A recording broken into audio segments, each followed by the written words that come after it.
Hey guys, I'm Shawn from Plague and choreographer of AIM Collective.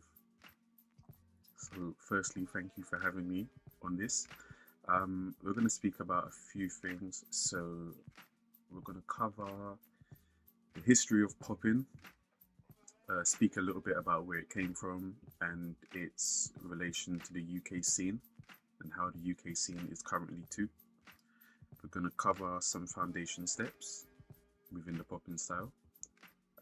We're going to also speak about how to use those foundation steps and freestyle with them or create more movement with them.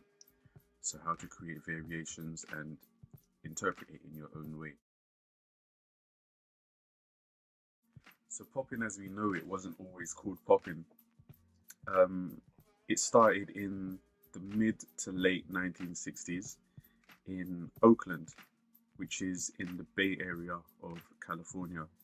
Some of its earliest influences were James Brown, if not the biggest influence. James Brown used to dance and perform in his shows, and when he would dance, people would ask him, "What's that dance you're doing?" And he would reply, "It's the boogaloo." So there wasn't any specific moves or set movement for this, but I would say it did have a particular image which started to catch on with the other dancers who were impersonating James Brown at the time. So another one of its earliest influences would be the robot. So there was a lot of mimes and people doing the robot around that time too.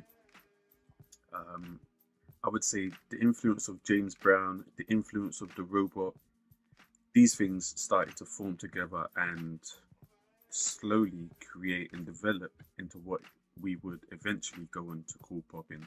So the dancers from Oakland and the Bay Area, they would also start to do talent shows and performances, and a phrase started to get used more often, which was "strut your stuff." Go ahead, do your thing, strut your stuff. They would say stuff like this to each other, and this is how the term strutting started to get coined. So at the earliest, we had boogaloo, we had robot, and we had strutting. So these three components would also go on to shape what we would eventually call popping, which didn't start getting called popping for maybe at least another 10 years. So the term popping became more associated with the electric boogaloos, who went on Soul Train in the late 1970s, I think 78 or 79, somewhere around that time. Soul Train was a popular TV show in America. It had a lot of dancers, a lot of singers. It was just like live performances on TV for the family to watch. So Electric Boogaloos went on TV and performed popping, and it was seen around the world. And that is kind of how popping began as a global phenomenon. So that was the late 1970s. Popping arrived in the UK in the early 1980s. So there were a few people here who were doing their thing. They were doing their own interpretation of what they thought popping was at the time. So one of the earliest moments where popping, you could see that it had really arrived into the UK scene, was the performance of Jeffrey Daniels from the group Shalamar. They're a pop group called Shalamar, and they performed on Top of the Pops in the early 1980s.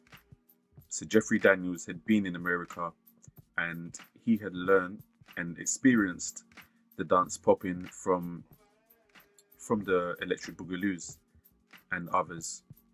So he came back to the UK and performed on Top of the Pops, and during his performance he did a short dance which he performed some popping in that.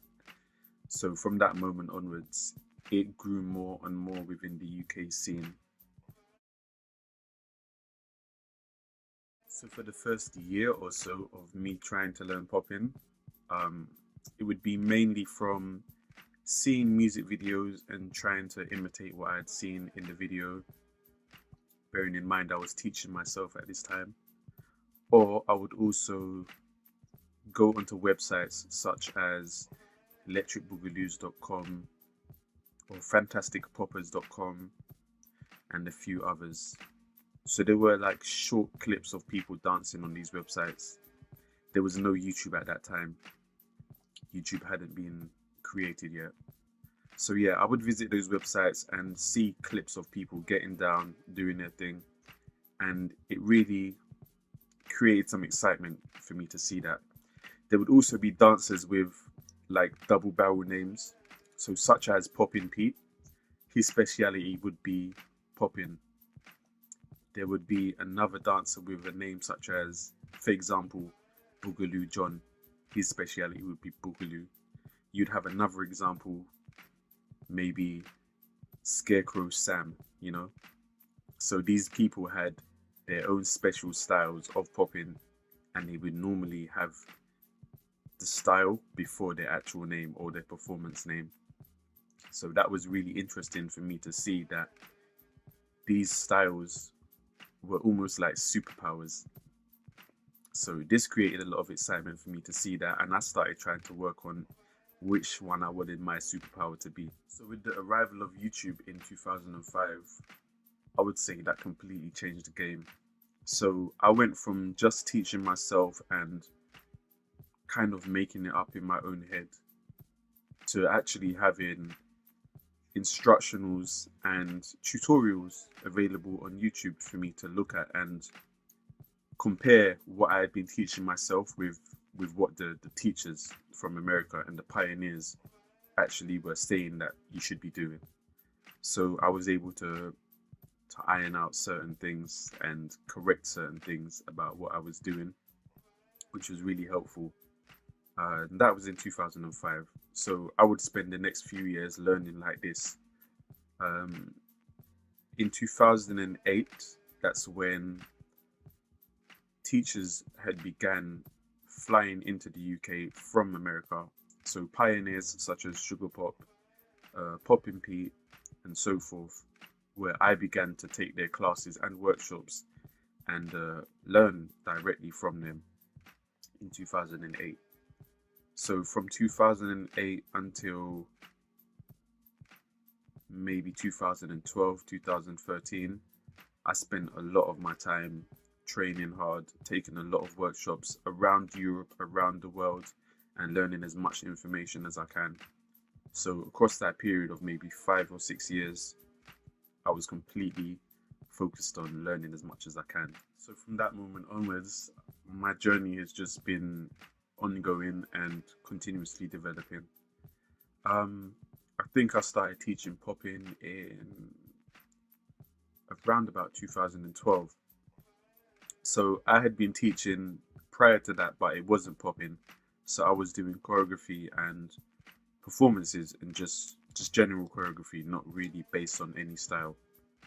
So yeah, my journey as a popping teacher began in 2012, where I started teaching at a studio, and then eventually teaching different crews and companies around the UK, and then eventually outside of the UK.